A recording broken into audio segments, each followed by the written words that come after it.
Genesis chapter 3.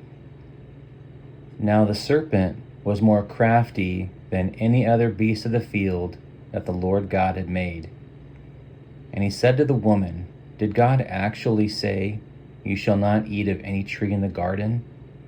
And the woman said to the serpent, We may eat of the fruit of the trees in the garden, but God said, You shall not eat of the fruit of the tree that's in the midst of the garden, neither shall you touch it, lest you die. But the serpent said to the woman, You will not surely die, for God knows when you eat of it, your eyes will be opened, and you will be like God, knowing good and evil.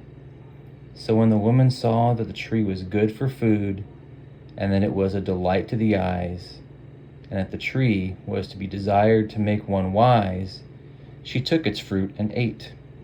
And she also gave some to her husband who was with her, and he ate. Then the eyes of both were opened, and they knew that they were naked. And they sewed fig leaves together and made themselves loincloths.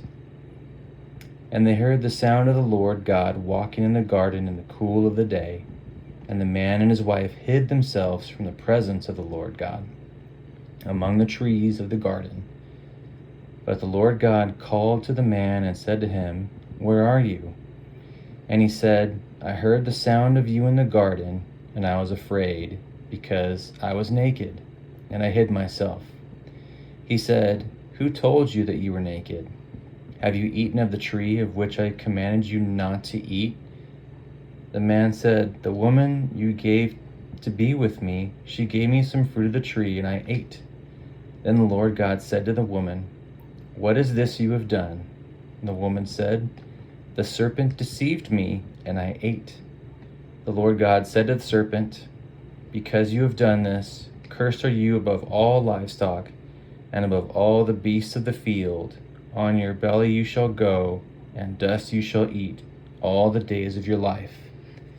I will put enmity between you and the woman, between your offspring and her offspring.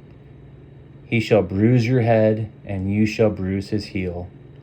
To the woman he said, I will surely multiply your pain in childbearing. In pain you shall bring forth children. Your desire shall be contrary to your husband, but he shall rule over you. And to Adam he said, Because you have listened to the voice of your wife, and have eaten of the tree of which I commanded you, you shall not eat of it. Cursed is the ground because of you. In pain you shall eat of it all the days of your life.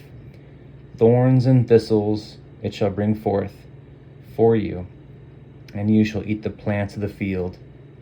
By the sweat of your face, and you shall eat bread till you return to the ground. For out of it you were taken, for you are dust, and to dust you shall return. The man called his wife's name Eve, because she was the mother of all the living. And the Lord God made for Adam and for his wife garments of skins and clothed them. Then the Lord God said, Behold, the man is become like one of us, knowing good and evil. Now, lest he reach out his hand and take also the tree of life and eat it and live forever. Therefore the Lord God sent him out of the Garden of Eden to work the ground from which he had been taken. He drove out the man, and at the east of the Garden of Eden he placed the cherubim and a flaming sword that turned every way to guard the way of the tree of life. End of Genesis 3.